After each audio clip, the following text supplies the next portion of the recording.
Terima kasih untuk Anda yang masih bergabung bersama kami, dan di segmen ini kita akan review bagaimana jalannya perdagangan di sepanjang hari ini. Dan kami ingatkan kembali Anda masih bisa berpartisipasi di WhatsApp interaktif kami di 0812 di 8788 di 3723 seperti yang tertera di layar televisi Anda nantinya. Dan saat ini kami sudah terhubung melalui Zoom bersama dengan Bapak Philip Jeremy selaku Financial Educator dan Technical Analyst Sukor Sekuritas. Kita akan langsung sapa saja. Pak Philip, selamat sore, apa kabar Pak? Selamat sore Mas David dan seluruh tim IDX Channel. Baik Pak. Terima kasih Pak Philip sudah meluangkan waktu di IDX Channel. Hari ini indeks harga saham gabungan berbalik arah Pak, mengalami penguatan dan tadi sempat bergerak di atas level 6.800-an. Namun level ini ternyata tidak mampu dipertahankan, dan di penutupan sesi kedua IHSG meskipun masih bergerak di zona hijau, namun sudah berada kembali di bawah level 6.800-an. Bagaimana analisis Anda pergerakan teknikal untuk indeks harga saham gabungan di sepanjang perdagangan hari ini? Ya, kalau kita lihat secara tren overall ya, kita memang mengantisipasi bahwa IHSG ini dalam kondisi downtrend. Gitu, kalau kita perhatikan IHSG kemarin, IHSG itu 2 hari yang lalu, koreksi minus 0,59%. Jadi koreksi yang cukup dalam. Dua kenaikan di 2 hari terakhir ini merupakan area technical rebound dari IHSG gitu. Jadi kalau kita perhatikan memang di area level 6.800 itu merupakan 6.870 lebih tepatnya, itu merupakan area technical resistance yang harus di break dan gagal gitu. Potensinya untuk kedepannya untuk IHSG menurut saya akan menuju ke area level sekitar 6.630 gitu ya, menyusul beberapa sentimen-sentimen negatif juga dari global. Kita akan lihat IHSG ke area level 6.630, potensinya untuk membentuk pola pattern inverse head and shoulder. Baik, artinya untuk jangka pendek perdagangan esok jelang libur akhir pekan, potensi indeks harga saham gabungan akan lebih cenderung tertekan, Pak Philip. Betul. Kita akan lihat akan kecenderungannya lebih tertekan ya, karena memang seperti yang kita tahu, The Fed baru saja ya, Jerome Powell sebagai chairman dari The Fed mengeluarkan regulasi bahwa ada potensi akan menaikkan kembali suku bunga gitu di bulan-bulan dekat. Jadi kita sedang wait and see, market pun juga lagi sedang cukup ketakutan. Artinya penguatan yang terjadi hari ini tidak akan berlanjut, Pak Philip? Ya, betul, karena kalau kita lihat juga dia membentuk sebuah gap ya, ini yang kita sebut sebagai exhaustion gap gitu, di mana dia udah tidak kuat naik, tapi kita lihat di sini tetap membentuk gap ini potensinya akan ditutup nih di dekat-dekat ini. Baik, Pak Philip, di tengah penguatan indeks harga saham gabungan, kemudian proyeksi Anda atau potensi pelemahan akan terjadi di perdagangan esok jelang libur akhir pekan. Hari ini perbankan big cap tampaknya salah satunya menjadi penopang, meskipun BBRI hari ini bergerak sendirian di zona merah, sementara BBNI menguat di atas 3%, BMRI di atas 1%, dan BBCA tampaknya ditutup stagnan di penutupan sesi kedua hari ini. Bagaimana analisis Anda pergerakan dari beberapa perbankan big cap ini, Pak Philip, terutama untuk BBNI yang hari ini menguat signifikan secara sendirian di 3,10% di 9.150. Ya, BNI hari ini memang menguat signifikan ya, tapi kalau kita lihat dari gambar besar gitu ya, dari secara technical chart, kita memperhatikan bahwa BBNI ini hanya menguji area resistance di area 9.225. Itu adalah area yang dia tuju. Kalau kita lihat resistance ini itu dibentuk pada tanggal 15 September 2022 kemarin gitu ya. Dan kalau kita lihat secara pattern, justru di sini BBNI masih menunjukkan pola pattern distribusi, di mana kalau kita melihat dia ini masih mencari area support kira-kira yang paling dekat ke area 8.450. Jadi kelihatannya kenaikan itu juga akan cukup temporary, karena kita juga melihat ada sebuah gap yang terbentuk di area level 8.875. Ya, artinya penguatan yang terjadi hari ini tidak akan berlangsung lama atau penguatan sementara saja, Pak Philip? Ya, betul. Kita akan kemungkinan ini menurut saya besok kita akan melihat gap ini akan ditutup nih di area level 8.875. Baik, rekomendasinya seperti apa? Apakah memang yang sudah ambil posisi profit taking lebih direkomendasikan untuk esok hari untuk BBNI? Ya, kalau untuk teman-teman yang mungkin udah dapat ya di bawah sekitar harga 8.600 atau 8.700, ini mungkin good chance untuk kita profit taking, untuk nanti kita mencari area entry lagi di level 8.400 sampai 8.500. Dari BBNI kita bergeser ke BMRI, Pak Philip. Meskipun penguatannya tidak sesignifikan BBNI, tapi hari ini BMRI juga punya catatan tersendiri sepertinya. Menembus ke level tertinggi di sepanjang hari ini di 10.500. Analisis Anda untuk BMRI? Ya, BMRI juga sama ya. Jadi area technical resistance kita lihat itu di angka 10.575.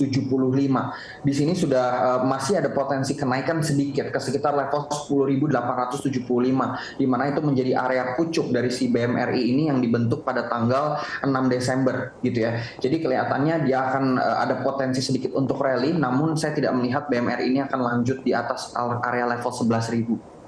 Rekomendasinya juga sama seperti BBNI, bagi yang sudah mencapai target resistennya, dipersilakan untuk profit taking terlebih dahulu.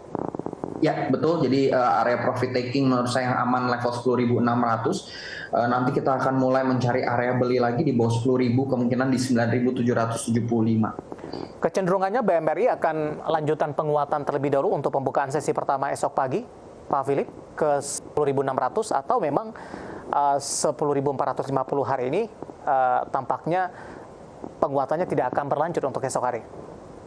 Ya, kemungkinan akan mengeluarkan candle doji ya. Mungkin dia akan naik mungkin sekitar di level 0,20%. Mungkin tidak akan lebih dari 1% untuk menguji area resistance 10.575. Baik, dari BMRI kita bergeser ke perbankan big cap lainnya.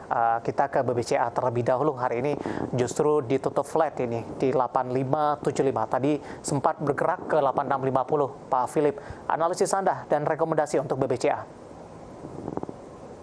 Ya, ini maksud saya ya dengan gap. Jadi si BCA itu kan di opening kita lihat dia membuat gap dengan open di area level 8.650. Namun dia close kembali di area level 8.575. BBNI dan BMRI yang kita perhatikan tadi dia breakaway gap dan gapnya tidak ditutup. Jadi ini contoh gap yang sudah ditutup. Nah, untuk BBCA menurut saya kita harus tetap berwaspada, tapi saya juga tahu bahwa BBCA ini merupakan saham big caps untuk investing ya. Jadi untuk teman-teman yang punya saham di BBCA selama masih punya harga modal di atas di bawah harga 8.200, menurut saya tidak usah jual unless dia turun di bawah level 8.150. Alasannya seperti apa, Pak Philip, dengan rekomendasi yang Anda sebutkan tadi? Ya, yang kita perhatikan adalah di sini dia sudah membentuk potensi inverted head and shoulder lagi ya, di mana shoulder kiri itu dibentuk di area level 8.375 dan area level tersebut itu sudah di-retest pada tanggal 7 Maret kemarin. Rally kemungkinan sampai mendekati ke harga 9.000. Baik, dari BBCA kita bergeser ke BBRI ini. Hari ini justru melemah sendirian di 0,62%, 4810 dan tadi juga sempat menyentuh di 4870. Analisis Anda untuk BBRI dengan pelemahan yang terjadi di penutupan sesi kedua hari ini. Ya, untuk BBRI sendiri ya, kalau kita perhatikan, ini memang wajar. Ada potensi distribusi ya, membentuk pola distribusi head and shoulder. Kalau kita perhatikan, head and shoulder-nya ini akan terbentuk di area level 4.900. Kemungkinan besok kita akan memperhatikan akan ada mungkin kenaikan sedikit, kemudian akan kembali tertekan gitu. Karena kalau kita lihat secara tren, dari tren besarnya, BBRI ini belum pernah berhasil breakout sesungguhnya dari area level 5.000. Dan kita ini sekarang sudah mendekati sell area gitu, atau supply zone untuk si BBRI sendiri. Baik, review dan rekomendasi dari beberapa perbankan big cap dan lagi-lagi keputusan investasi tetap ada di tangan para investor dan trader pasar modal Indonesia. Yang cukup menarik adalah beberapa saham yang sebelumnya mengalami koreksi yang cukup dalam hari ini berbalik arah dan ada beberapa saham yang masih melanjutkan pelemahannya di sepanjang perdagangan hari ini. Dan saham-saham ini cukup menyita perhatian dari beberapa investor karena cukup banyak juga yang nyangkut di level atas. Kita ke MDKA terlebih dahulu, Pak Philip. Kemarin juga emiten-emiten produsen emas cukup terdampak ini dengan sinyal hawkish the Fed. MDKA hari ini berbalik arah 4140 di 0,98%. Analisis Anda, pembalikan pergerakan yang terjadi untuk MDKA di sepanjang perdagangan hari ini. Ya, tentunya MDKA itu kemarin sempat tertekan ya. Jadi kalau kita perhatikan dari segi komoditas emasnya gitu. Kalau kita perhatikan emas itu salah satu komoditas yang excel ketika kita akan memperhatikan adanya tanda-tanda inflasi atau suku bunga dinaikkan gitu ya. Karena orang-orang akan meninggalkan saham dan mencari safe haven. Salah satu contohnya ada di emas. Dan kalau kita perhatikan si MDKA secara teknikal ini udah luar biasa murah menurut saya. Dengan harga terendah itu potensinya di harga 3.960. Sekarang MDKA itu udah di 4.140. Ini menurut saya menjadi demand zone, makanya di sini kita melihat ada semacam pembalikan arah karena dia memang sudah berada di area level support kuat. Dari sisi trennya masih tren turun tidak? Ya, ini dari segi tren kita masih memperhatikan uptrend ya. Kalau kita tarik garis dari Oktober 2022 tahun lalu, ini justru dia sekarang persis berada di garis trend line-nya. Oke, baik. 4140 ini dengan penguatan hari ini confirm secara teknikal penguatan lanjutan akan terus terjadi untuk perdagangan esok jelang akhir pekan atau justru sebaliknya Pak Philip? Ya, akan ada potensi lanjutan menurut saya akan potensi ke sekitar area level 4.480. Baik, rekomendasinya untuk MDKA? Ya, untuk MDKA, untuk teman-teman yang mungkin belum punya barang di MDKA, boleh buy di harga 4140 dengan area support yang tadi saya sebutkan di level 3920. Dengan potensi ke 4.400 untuk MDKA dengan range yang masih cukup lebar dan lagi-lagi keputusan investasi tetap di tangan para investor dan trader pasar modal Indonesia. Selanjutnya kita beralih ke Antam. Hari ini melanjutkan pelemahan meskipun tadi di sepanjang perdagangan sempat membuka harapan karena bergerak di zona hijau Pak Philip dan tadi sempat menembus ke level 1.900-an dan level ini ternyata tidak mampu dipertahankan di penutupan sesi kedua. Analisis Anda dengan pelemahan yang terjadi untuk Antam di sesi kedua hari ini? Ya, kita lihat aja dari harga komoditas nikelnya ya. Kalau kita lihat harga komoditas nikelnya, kalau kita lihat dari time frame weekly, kita memperhatikan dia memang jebol dari area level support atau menembus area level support. Tapi kalau kita lihat gambaran besar dari monthly chart si nikel ini masih relatif cukup mahal gitu ya. Jadi kenaikannya akibat dari komoditi super cycle kemarin, harga nikel ini masih tergolong cukup mahal dan menurut saya potensi kedepannya akan semakin menarik. Secara teknikal kita memperhatikan nikel ini breakdown dari area 1900 di mana itu area support yang kuat. Nah, dia akan menuju potensinya ke bawah 1800 kemungkinan ke level 1770. Di 1770 menurut saya itu akan menjadi demand zone yang sangat kuat karena kita melihat dia rally pada tanggal Oktober 22 dari area 1750 sampai ke area level 2400. Jadi kita boleh wait and see untuk kita supaya bisa mendapatkan harga di level 1750. Kebetulan ada pertanyaan masuk untuk Antam, Pak Philip dari Bapak Joni di Jakarta menanyakan Antam hari ini kembali koreksi bisa masuk di harga berapa, kemudian support dan resistennya. Bisa diulang kembali mungkin Pak Philip untuk Antam? Oke, menurut saya area supportnya itu sebenarnya sudah break ya, tapi area support yang baru itu ada di level 1760, itu area level support.